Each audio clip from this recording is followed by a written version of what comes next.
Hola, mis queridos hermanos y amigas. Les saluda su amiga Sandra Dubón Cisneros. Bienvenidos a este estudio de Encuentro con Dios.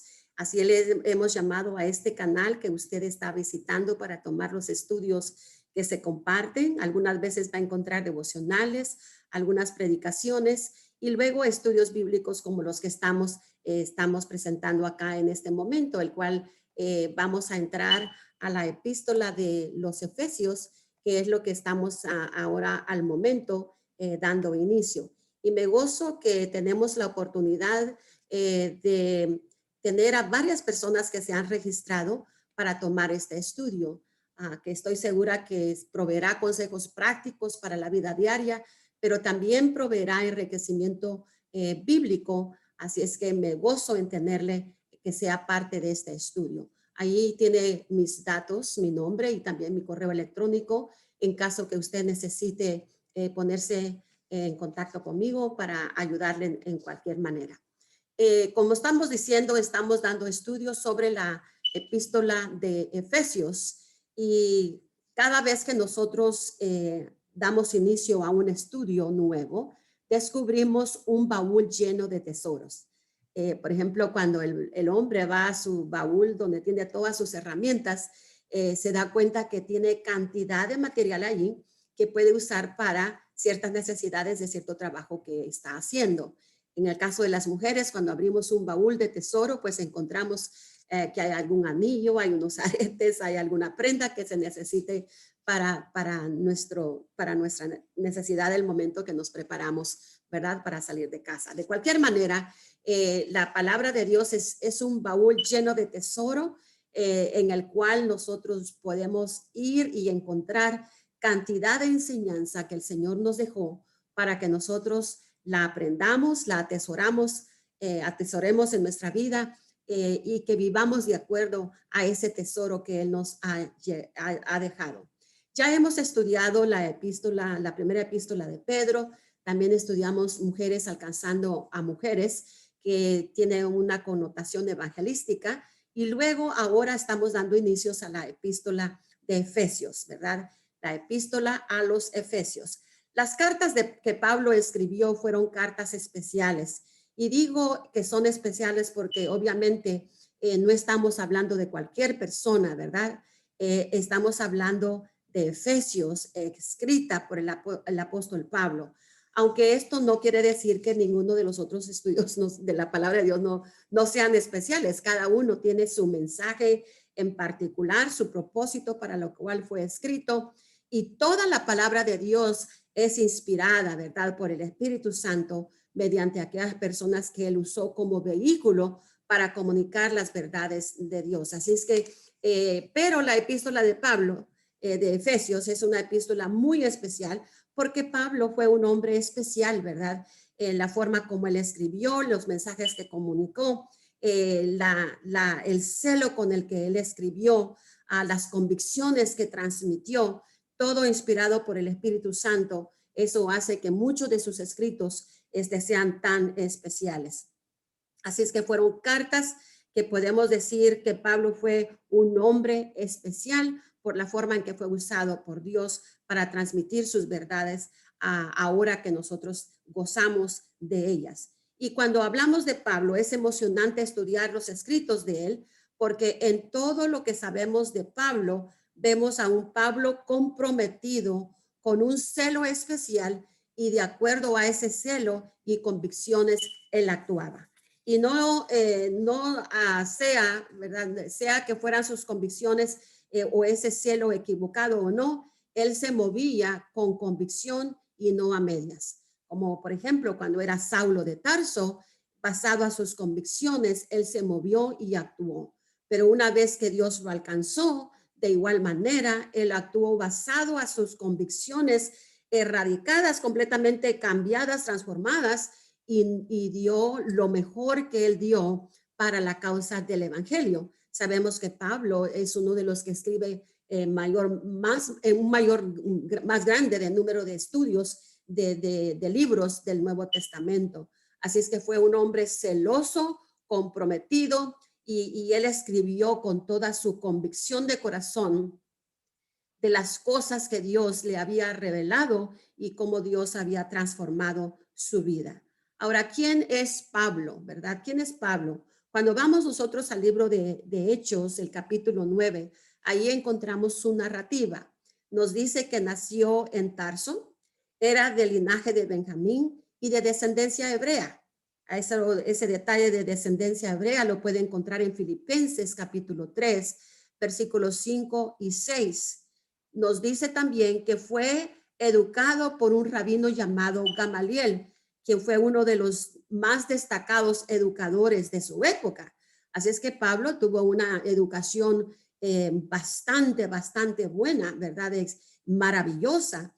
Fue un hombre que fue muy preparado para lo que él después llegó a ser en las manos de Dios. Nos dice también la narrativa que fue miembro del Sanedrín, el Tribunal Supremo judío compuesto por hombres que gobernaban la vida y la religión judía. Así es que esos detalles encontramos en sus narrativas. También encontramos que era celoso de su fe. Y esta fe, este celo que él tenía, no permitía el compromiso, ¿verdad? Por otro lado, este fue el celo que lo llevó por el camino del extremismo religioso. Y ya sabemos, ¿verdad? Las cosas que él hizo por ese celo que era equivocado, extremista, que lo llevó a hacer cosas que fueron, por decir, traumáticas para el pueblo del Señor. Entonces, Saulo estuvo presente cuando Esteban fue apedrado a muerte y sostuvo sus prendas de aquellos que lo apedraron. Ese detalle lo puede encontrar en Hechos, el capítulo 7, versículo 58. Después de la muerte de Esteban, se desató una gran ola de persecución que se extendió por toda la iglesia de Jerusalén. Hechos capítulo 8, el versículo 1. Y luego Saulo estaba decidido a erradicar a los cristianos, implacable en su persecución, ya que creía que estaba actuando en nombre de Dios. Entonces, él quería erradicar a los cristianos, era implacable en su persecución, ya que creía que él estaba actuando en nombre de Dios. Todo ese celo equivocado, extremista que él tenía, entonces lo empujaba a hacer estas cosas. Entonces, Saulo, podemos decir que fue un terrorista religioso para la iglesia de aquel entonces. Aterrorizó a muerte a los cristianos, ¿verdad? Ellos le tenían temor a este hombre llamado Saulo de Tarso. En Hechos capítulo 8, versículo 3 dice que iba de casa en casa y sacaba a rastras tanto a hombres como a mujeres y los metía en la cárcel. Me imagino que para el cristiano en aquel entonces no era fácil vivir y profesar su fe en Cristo Jesús. Sin embargo, porque amaban a Dios, estuvieron dispuestos a sufrir las cosas que enfrentaron en ese instante, en esos momentos. Cuando vamos al capítulo 9, los versículos 1 al 22 de Hechos, este es un pasaje que es crucial en la narrativa de Pablo. Nos dice la palabra de Dios que cuando iba rumbo hacia Damasco, Dios se le apareció a Saulo y dice que mediante una luz brillante del cielo se le apareció el Señor y que lo tumbó del caballo. Esto me causa un poco de pensar a mí que muchas veces estamos tan encaprichados en alcanzar nuestros objetivos y nuestros planes y propósitos y estamos puestos, como digo yo, firmes en aquellas cosas que queremos lograr y no nos damos cuenta que estamos actuando equivocadamente. Entonces Dios tiene que actuar de una manera fuerte para tumbarnos del caballo, por decirlo así, tal como sucedió aquí con Saulo de Tarso, ¿verdad? Dios lo tuvo que bajar y al tal grado que él pues tuvo que depender de otras personas por la ceguera entonces que fue, dice que cayeron escamas como escamas en sus ojos por la ceguera, por aquella luz brillante que lo cegó. Entonces, en ese momento, Pablo fue confrontado con las palabras que encontramos en esa narrativa que dice, Saulo, Saulo, ¿por qué me persigues? ¿Verdad? Esa fue una confrontación directa que Dios tuvo con este hombre. Y lo mismo ha pasado con cada uno de nosotros, que hemos llegado a comprender el plan amoroso de Dios. Ha tenido que bajarnos a tal grado y ya ha tomado oportunidad de los momentos que quizás hemos pasado en la vida para él hablarnos y decirnos, hey, Sandra, esto y lo otro, ¿verdad? Entonces Dios le dice a Pablo y lo confronta y le dice, ¿por qué me persigues? Esa fue una confrontación directa que el Señor tuvo con él. Y a lo cual, entonces Pablo respondió, ¿quién era el Señor? Esta fue una pronunciación muy abierta de Saulo, quien aparentemente, bueno, no aparentemente, quien había escuchado del Señor, ¿verdad? Y de quién él. Acuérdense que estamos diciendo que él tenía convicción de que él estaba actuando en el nombre de Dios en las cosas que él estaba haciendo, persiguiendo a los cristianos. Entonces, no era desconocedor de él, mas sin embargo su celo no estaba puesto correctamente, estaba deslocado. Entonces, ¿quién era Señor? Indica inmediatamente el reconocimiento de alguien que es supremo, que es superior, una confesión que salió desde lo más profundo de su corazón al escuchar aquella voz que le hablaba. Entonces, Dios contestó de forma directa a Saulo. Él no fue con rodeos, con diferentes mensajes aquí y allá como para ablandar la situación.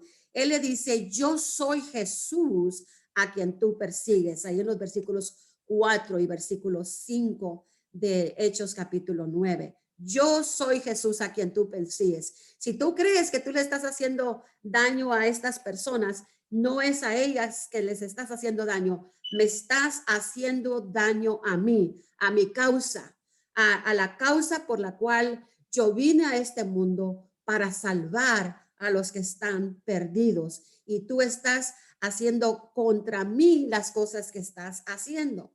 Entonces, a partir de ese momento, la vida de Saulo dio un giro completamente opuesto a la que llevaba.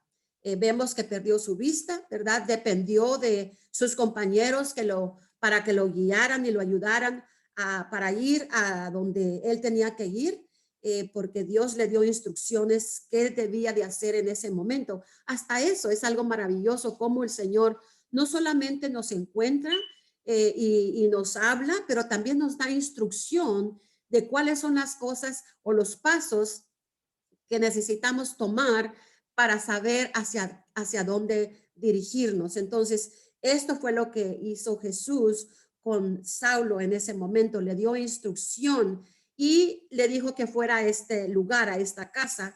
Y vemos cómo conectó con un hombre llamado Ananías. Mientras que esto estaba pasando, Dios también estaba hablando con Ananías y le dice que vaya a este lugar donde encontrará a Saulo de Tarso y le da la orden, le dice que vaya y que ponga sus manos sobre él y que ore por él para que reciba la vista.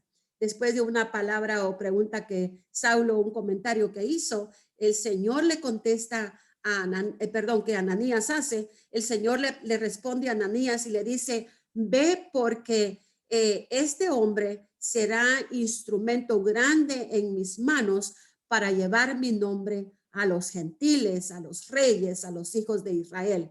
Y ese detalle lo podemos ver en Hechos capítulo 9, versículo 15. Así es que Dios obra radicalmente y Dios obra en una manera clara para que no quede ningún tipo de duda de qué es lo que nosotros tenemos que hacer y da instrucción, nos capacita, nos da las herramientas para que nosotros acatemos las órdenes que nos da, tal como sucedió aquí con Saulo de Tarso y también con Ananías, quien va y ora por nuestro hermano Saulo. Entonces, comenzaremos nosotros a estudiar esta epístola que escribió ahora no Saulo, sino que Pablo, el apóstol que fue llamado para llevar el evangelio a los gentiles.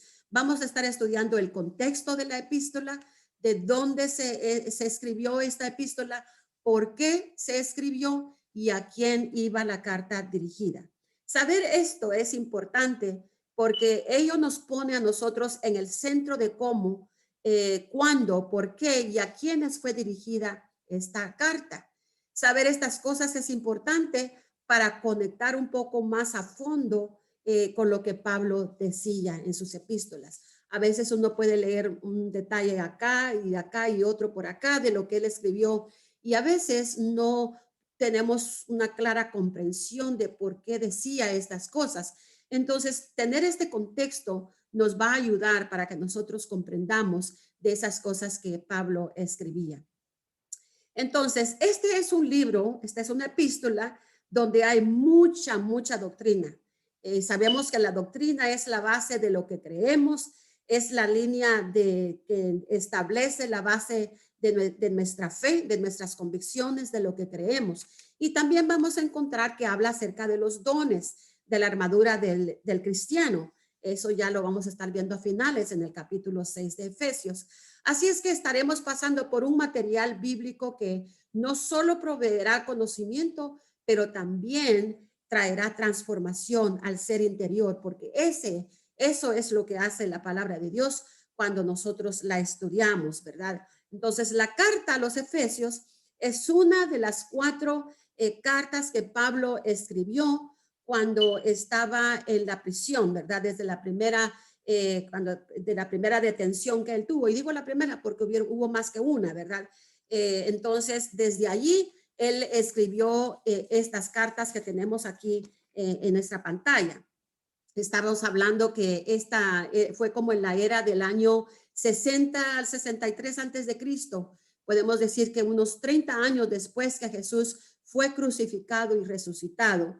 Entonces fue cuando Saulo tuvo aquel encuentro y después entonces lo vemos ahora escribiendo estas cartas. Aquí nos encontramos entonces con Pablo, un hombre diferente al que ya hemos descrito, ¿verdad? Dios lo transformó, pues tomó lugar un cambio intenso en su vida y entonces ahora es un Pablo, un hombre diferente.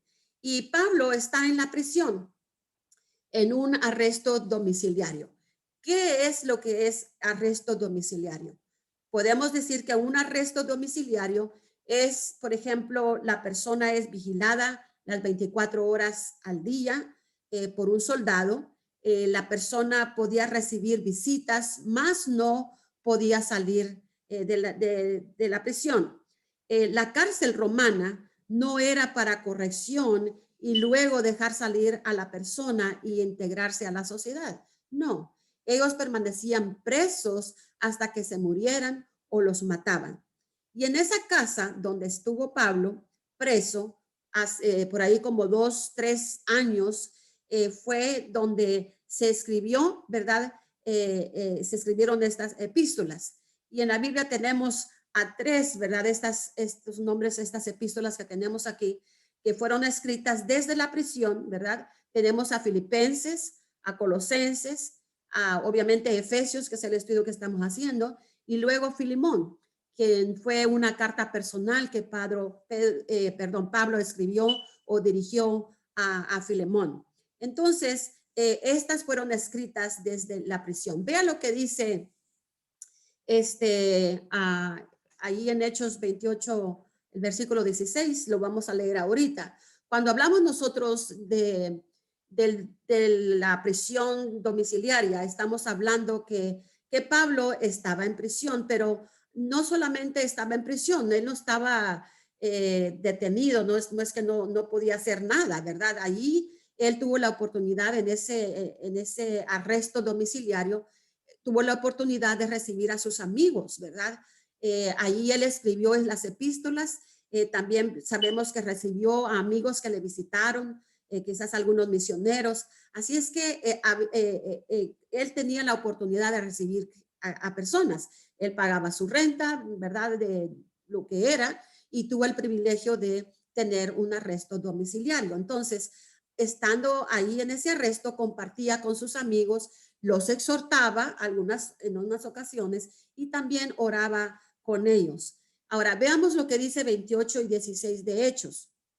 Dice, cuando llegamos a Roma, el centurión entregó los presos al prefecto militar, pero a Pablo se le permitió vivir aparte con un soldado que lo custodiase. Y por eso decimos, había un soldado que los vigilaba las 24 horas al día, aunque tenía la oportunidad y el privilegio de recibir a sus amigos que lo visitaban. Entonces, podemos ver ahí en ese detalle lo que nos dice ahí en Hechos. Aquí en Hechos 28, 30 y 31, vamos a leer lo que dice que y Pablo permaneció 2 años enteros en una casa alquilada y recibía a todos los que a él venían, predicando el reino de Dios y enseñando acerca del Señor Jesucristo abiertamente y sin impedimento. Y a eso nos referimos, que era un arresto domiciliario. Y ahí era donde tomaban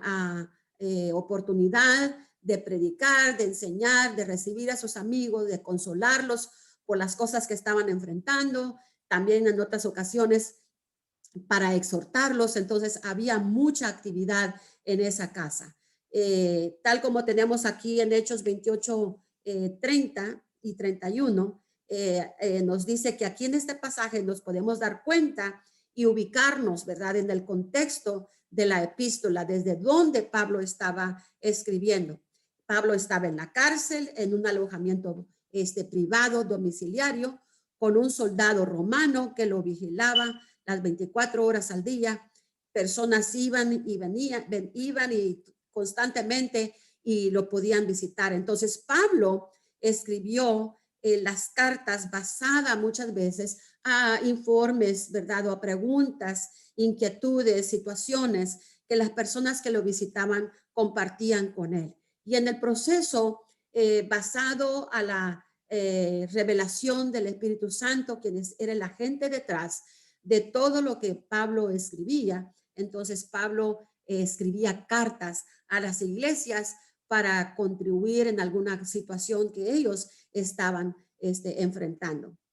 Entonces, aquí puede verse, por ejemplo, la casa típica de la época de Roma, ¿verdad? De donde se cree que es donde, no sé si era algo así, que donde no necesariamente que eso es donde estuvo Pablo, pero pudo haber sido una casa sencilla de un piso o quizás algo similar de 2 pisos. Pero la cosa es que tengamos una idea nosotros desde dónde estaba escribiendo Pablo sus epístolas. Algunos estudios le llaman, estudiosos le llaman a Efesios la carta, ¿verdad? La corona de los escritos de Pablo, la corona, ¿verdad? De los escritos de Pablo, porque Pablo escribe con el corazón, con un corazón apasionado. Sus enseñanzas estaban siendo con mucha inspiración y también pasión, sintiendo que su corazón aportaba un corazón apasionado, no solamente por Dios, pero hacia aquellas personas que él había sido llamado a ministrar y a alcanzar. Entonces, se cree, algunos estudiosos le han dicho que es la corona de los escritos de Pablo, la epístola a los Efesios. También dicen que es llamada la poema de Cristo, ¿verdad? Esta carta es llamada la poema de Cristo y su iglesia. Y definitivamente es una epístola profunda, ¿verdad? Y ahí vamos a estar nosotros tocando algunos de esos puntos profundos que Pablo escribe en ella. Y por último, es considerada la reina de las epístolas. Imagínese usted, así de tan maravillosa es este estudio, esta carta que Pablo escribió. Hay algo importante para ver que otros no nos, que a nosotros no nos afecta en ninguna manera. Algunos debaten que la epístola no fue escrita a los Efesios, sino que fue una carta circular y que de esa manera era para todas las iglesias. Entonces, varias cosas podemos decir con esto. Puede que fue una carta circular, pero a nosotros no nos afecta si fue o no lo fue. Lo que quiere decir que fue una carta que alguien decía, ¿verdad? En aquel entonces las cartas no tenían destinatarios. Entonces, Pablo escribía y las mandaba a mano de alguien, y entonces las personas la entregaban a quien la carta era dirigida. Y por eso algunos piensan que esta carta fue una carta circular para las iglesias de la provincia de Roma de Asia. De cualquier manera, no nos afecta a nosotros, es palabra de Dios. Y cuando las gentes debaten sobre ese punto, hay tres argumentos que ellos presentan. El primer argumento hace, por ejemplo, hacen imaginar que la carta no fue dirigida a los hermanos de Éfeso, sino que fue una carta circular, como ya lo hemos mencionado, ¿verdad? Entonces, la carta, según algunos dicen que no tiene saludos personales, no va dirigida a un saludo personal, por decir, ¿verdad? Directamente que diga a los hermanos de Éfeso, algo de lo que algunos dicen. A pesar que Pablo había pasado bastante tiempo con los hermanos en Éfeso, 3 años, entonces que no les enviara un saludo, era un poco, como era su costumbre, era por lo que algunos piensan que no fue para los efesios. Entonces, el segundo, aquí vemos, por ejemplo, dice Hechos 20, versículo 16 al 17, que Pablo se había propuesto pasar de largo a Éfeso para no detenerse en Asia, pues se apresuraba por estar el día del Pentecostés, si le fuese posible, en Jerusalén. Enviando pues desde Mileto a Éfeso, hizo llamar a los ancianos de la iglesia. Entonces, basado a ese comentario, lo que está diciendo es que en vez de Pablo ir a Éfeso, él pidió a los hermanos, a los ancianos, a aquellas personas que querían verlo, que mejor se encontraran en el camino.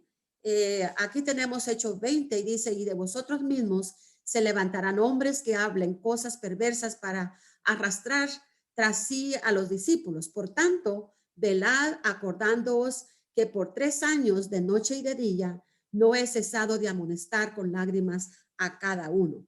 Entonces, Pablo les dice a estos hermanos, y ahí nos dice, encontramos el detalle, que por 3 años él estuvo en Éfeso. Entonces, aquellos que debaten la idea de que no fue escrita para los efesios, entonces dicen que cómo es que si estando 3 años en Éfeso, en la carta no hay salutaciones especiales para los hermanos de Éfeso. Aquí en este pasaje de Efesios 1:15 es el segundo argumento. Dice, Pablo escribe pensando en gente que no lo conoce. En otras palabras, Efesios 1:15 dice, por esta causa también yo, habiendo oído de vuestra fe en el Señor Jesús y de vuestro amor para con todos los santos. Pablo está pensando, escribiendo que ha escuchado del testimonio de estos hermanos que él no conoce, que ha escuchado de su fe en el Señor Jesús y de ese amor que tienen para con los santos. Y ese es otro argumento, que no era dirigido a personas, a los efesios, sino a personas que él no conocía. Ve el siguiente pasaje. Si es que habéis oído de la administración de la gracia de Dios que fue dada para con vosotros, dice Efesios 3:2. Y luego podemos ver el tercer argumento, dice que por tanto acordaos de que en otro tiempo vosotros los gentiles, en cuanto a la carne, eras llamados incircuncisos por la llamada incircuncisión hecha con mano en la carne. Entonces la iglesia en Éfeso era mayormente gentil en su mayoría, ¿verdad? Y a estos hermanos él habla. Entonces, el hecho de que esto se debata, de que no fue escrito a los efesios, no es nada que nos afecta a nosotros. Sabemos que su palabra fue dictada por Dios, por el Espíritu Santo, y es una carta que está viva para nosotros. Pero sí vemos en el pasaje ahí que la carta fue escrita, a leer los primeros versículos, fue escrita para los hermanos en Éfeso. Así es que quiero mostrarles ahora este mapa. Este mapa nos muestra, por ejemplo, si ven ustedes ahí la línea, todos siguiéndolo, encontramos que está Italia, Roma, está España, Francia, Asia, y toda la parte norte de África está dominada por el Imperio Romano, ¿verdad? Entonces era la fuerza que gobernaba en ese entonces. Y ahí en esa flecha que ven en el mapa podemos identificar a Éfeso. Desde Roma hay que pasar por Grecia para llegar a esa parte de Asia del Imperio Romano, de esa área asiática, ¿verdad? Entonces, para que más o menos nos ubiquemos un poco cómo estaba la provincia ahí. ¿Cómo era Éfeso? Bueno, aquí estamos aprendiendo el contexto de lo que se escribió y necesitamos aprender a separar lo que es doctrina, lo que es historia, lo que es cultura. ¿Por qué es importante aprender esto? ¿Verdad? ¿Por qué es importante que aprendamos toda esta información? Porque a veces se comete el error de mezclar con la doctrina, se comete el error de mezclar cultura con la doctrina o la doctrina con la historia, y al final lo que resulta es una ensalada de rusa, como digo yo, que no sabemos dónde andamos. Y es por eso que tengamos trasfondo de donde nosotros estamos estudiando para que podamos ver detalladamente. Entonces, Éfeso era un centro comercial, ¿verdad? Era un centro comercial con un próspero negocio de fabricación de estatuas y con un puerto cercano muy activo. En Éfeso se encuentra una de las 7 maravillas del mundo antiguo. Ahí encontramos el templo de Diana, la Artemisa, y un edificio magnífico cuya construcción tardó unos 2000 años para que estuviera listo. Y dice que la ciudad era una grande sede de cultura y educación con una famosa biblioteca y un anfiteatro con capacidad para 25,000 personas. Ya se pueden ustedes imaginar lo que eso fue, ¿verdad? Entonces, aquí les quiero mostrar lo que fue el templo de la Artemisa, de la diosa Diana, ¿verdad? A la que adoraban ahí en Éfeso. Y aquí les muestro ahora lo que es ese templo actual de la Artemisa. No, esto es lo único que queda de su época, ¿verdad? Entonces, por otro lado, aquí tenemos las ruinas actuales de lo que fue el gran coliseo que acabo de mencionar para 25,000 personas. Si un día tenemos la oportunidad de visitar estos lugares, es con lo que nos vamos a encontrar. Entonces, esto nos pone a nosotros un poco para ver el contexto de lo que está hablando Pablo. Aquí entonces vamos a ver en cuanto a saber un poco del contexto de lo que estaba pasando en Éfeso, pero lo vamos a leer no en Efesios, sino en el libro de Hechos, capítulo 19, versículo 23 al 41. Hay ciertas situaciones que se estaban dando en Éfeso y ahí encontramos que había un alboroto, ¿verdad? En esa ciudad, y entonces se redacta lo que estaba sucediendo en el libro de Hechos capítulo 19. Y la lectura lee de la siguiente manera, como la tenemos en la pantalla, que hubo por aquel tiempo un disturbio no pequeño acerca del camino. ¿Qué es esto de acerca del camino? Acerca del camino son las personas que han confesado a Cristo Jesús como su Salvador. Dice que hubo un disturbio no pequeño acerca del camino de aquellos que profesaban su fe en Cristo Jesús.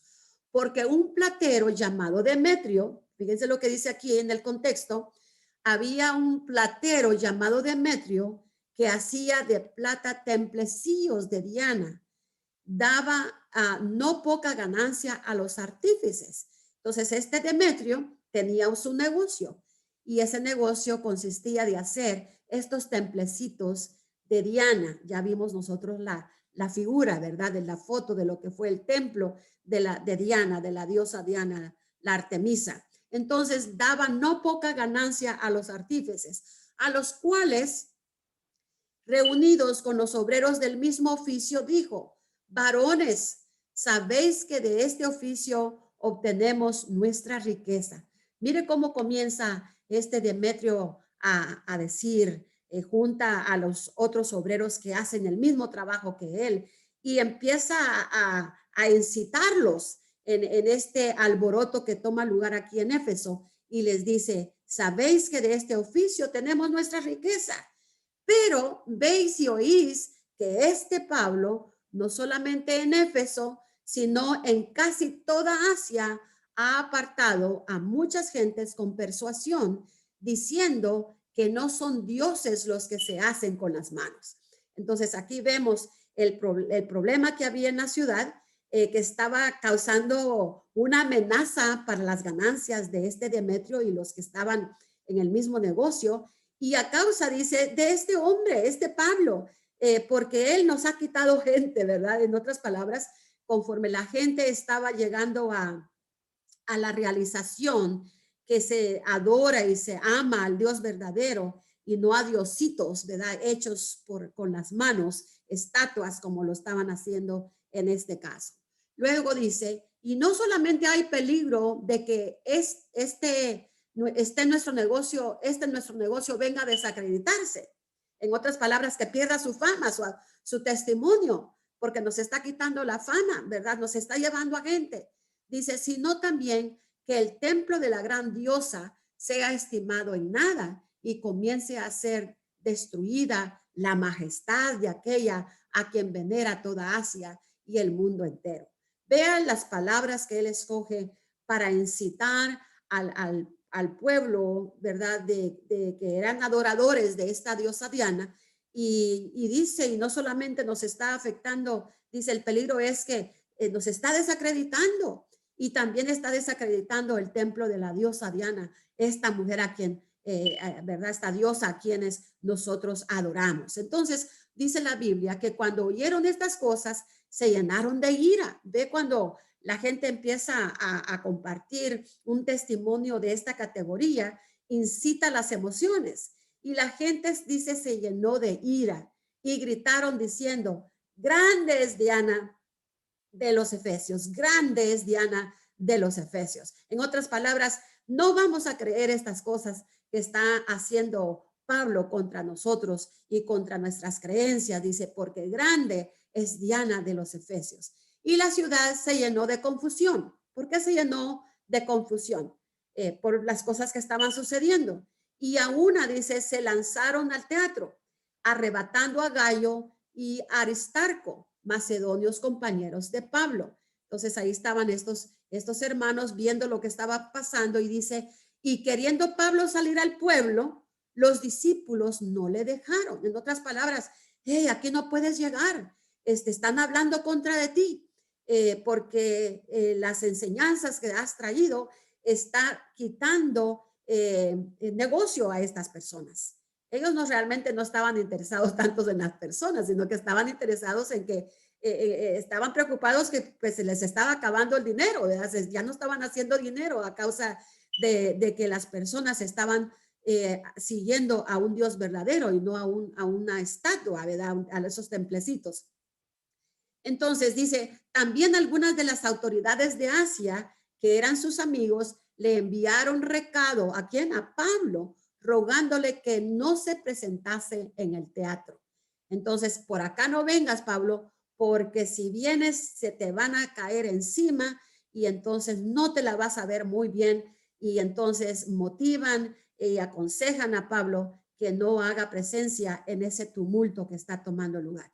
Entonces, dentro de este grupo, dice el versículo 32, unos pues gritaban una cosa y otros otra cosa, porque la concurrencia estaba confusa y los demás no sabían por qué se habían reunido. En otras palabras, habían personas allí que estaban enojados por la información, por lo que estaba pasando, y otros gritaban defendiendo lo que ellos creían, pero dice que la concurrencia estaba confusa por lo que estaba pasando. En otras palabras, ¿qué es lo que se discute aquí? ¿Qué es lo que pasa? Y dice que en el proceso a los demás que estaban ahí, otras personas, no sabían por qué se estaban reuniendo.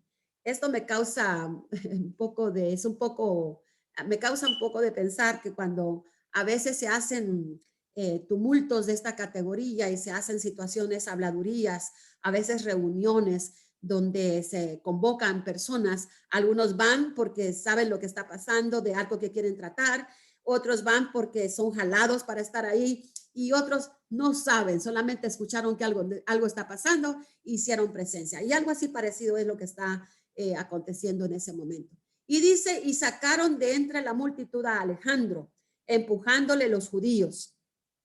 Entonces Alejandro pidió silencio con la mano, quería hablar en su defensa ante el pueblo, ¿verdad? Entonces, pero cuando le conocieron que era judío, todos a una voz gritaron casi por 2 horas, grande es Diana de los Efesios, grande es Diana de los Efesios. Entonces podía verse su religiosidad, su pasión, su celo, errónea que tenían a favor de Diana, ¿verdad? Entonces dice que el escribano, cuando había apaciguado a la multitud, dijo, varones efesios, ¿a quién y quién es el hombre que no sabe de la ciudad de los Efesios? Es guardiana del templo, de la grandiosa Diana y de la imagen venida de Júpiter. Vean, este hombre, ¿verdad? Quien se presenta, trata de apaciguar a la multitud y les dice, varones, varones, dice, ¿quién no sabe que la ciudad de los Efesios es guardiana del templo de la gran diosa y de la imagen venida de Júpiter? Esas son palabras, cosas que ellos creían, puesto que esto no puede contradecirse. Ustedes saben, esto es lo que es y no se puede contradecir esta verdad, según ellos. Es necesario que os apaciguéis y que nada hagáis precipitadamente. Un buen consejo, porque estaban tan alterados, tan furiosos, que estaban ellos dispuestos a defender su causa. Entonces, el consejo que les da y les dice, porque habéis traído a estos hombres sin ser sacrílegos ni blasfemadores de vuestra diosa. En otras palabras, están hablando de vuestra diosa, pero ellos no han hecho ninguna blasfemación contra ella. Entonces, prácticamente, ustedes no tienen realmente, sus argumentos no van a tener validez si acaso ustedes quieren hacer algo contra estos hombres, ¿verdad? Que profesan el camino de Dios. Entonces, que si Demetrio, dice el versículo 38, y los artífices que están con él tienen pleito contra alguno, audiencia se concede y procónsules hay, acúsense los unos a los otros. Entonces, ustedes saben que hay auditoría, hay personas que están listos para escuchar sus quejas. Entonces, si ustedes tienen suficiente información que es válida para acusarlos, entonces vayan. Pero aquí, tranquilos, ¿verdad? Necesitan calmarse. Ahora, si tienen suficiente como para acusarlos, entonces pidan auditoría. Y dice, y si demandáis alguna otra cosa, en legítima asamblea se puede decir. Entonces, si quieren hacer algún tipo de demanda, lo pueden hacer pidiendo auditoría. Porque peligro hay de que seamos acusados de sedición por esto de hoy, no habiendo ninguna causa por la cual podamos dar razón de este concurso. Entonces, este hombre, ¿verdad?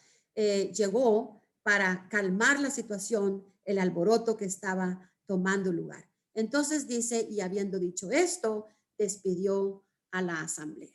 Y eso es lo que vamos a estar nosotros viendo. Esa información nos pone en el centro del contexto de lo que está pasando en Éfeso, Éfeso, una ciudad muy prominente, y vamos a ver cómo el apóstol Pablo escribe a los efesios para que ellos tengan una solidez en sus convicciones y que no sean persuadidos en su fe. Así es que nos vamos a ver la próxima semana con la lección número 1.